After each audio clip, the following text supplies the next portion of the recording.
Salut tout le monde. Alors ce soir, je vous propose une chronique de coiffure. Avec nous ce soir sur le plateau, Yannick Kremer pour parler des nouveaux projets du groupe. Bonsoir Yannick. Bonsoir. Alors bientôt, vous avez 200 salons dans le monde. Quel est le secret de cette réussite ? Je pense que le concept que j'ai mis en place il y a maintenant une vingtaine d'années correspondait certainement à l'attente de beaucoup de coiffeurs. Il n'y a que 20 ans, pas plus. Disons, moi je suis coiffeur depuis maintenant plus de 40 ans.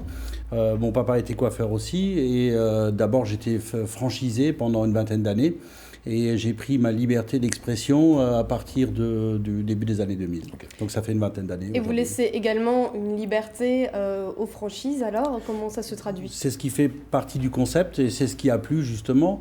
Moi j'étais cadré dans une franchise traditionnelle, qui était stéréotypée et j'ai ouvert justement ce cadre trop rigide pour moi, à mon goût, parce que quand on choisit la coiffure, c'est qu'on a envie de s'exprimer.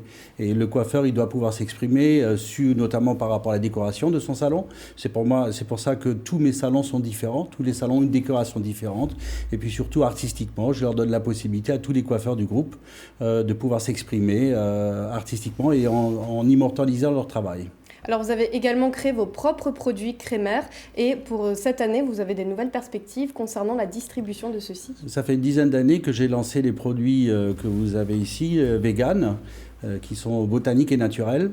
Et cette année, j'ai, fort du succès que l'on a en Asie, le groupe Watson m'a contacté pour distribuer les produits Kremer dans 3800 points de vente en Chine.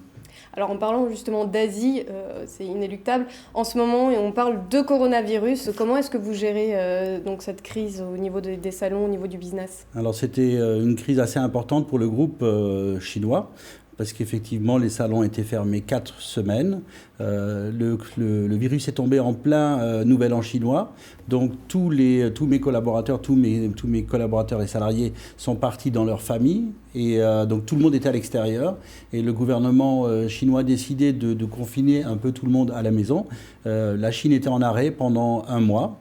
On a eu l'autorisation de réouvrir lundi dernier seulement, avec des mesures d'hygiène draconiennes, et on prend la température des coiffeurs tous les matins, il y a la stérilisation des outils, il y a une équipe une société qui vient tous les matins pour stériliser l'ensemble du salon, on prend la température des clientes, et après, bien sûr, on va les coiffer quand même. D'accord. Ah, c'est tout un process qu'on verra sans doute pas en France, mais en tout cas en Asie, c'est bien mis en place.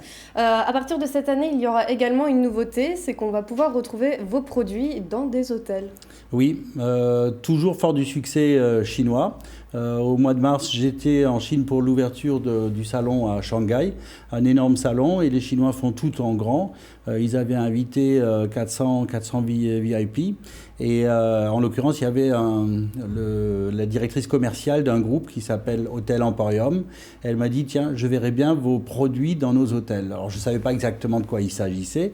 Alors, le groupe Hôtel Emporium, c'est une société américaine basée à Los Angeles et qui commercialise des produits et accessoires pour les hôtels du monde entier.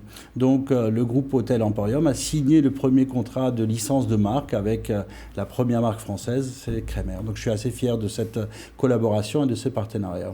Merci beaucoup Yannick, et vous pourrez retrouver toutes les informations, toute l'actu dans le magazine Kremer également. Voilà, et les produits sont juste à vos côtés, qu'on vient d'évoquer. Ils sont là. Allez, une autre actualité à présent, Vera.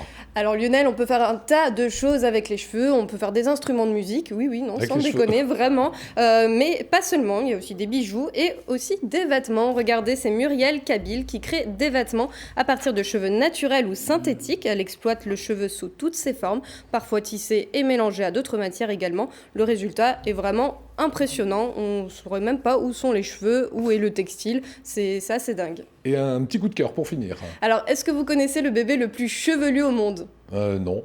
Regardez, voici Chanko, c'est une petite japonaise qui a plus de 400 000 followers et depuis ses 6 mois, elle est l'égérie de nombreuses marques et elle a une chevelure impressionnante. Alors Yannick, c'est peut-être une future cliente chez vous.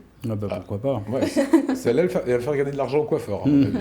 Voilà, une petite puce toute mignonne. Tout cela, vous retrouvez bien sûr sur le site d'Alsace Vin, l'Instagram de Vera, le Facebook de Vera qui s'affiche à l'écran.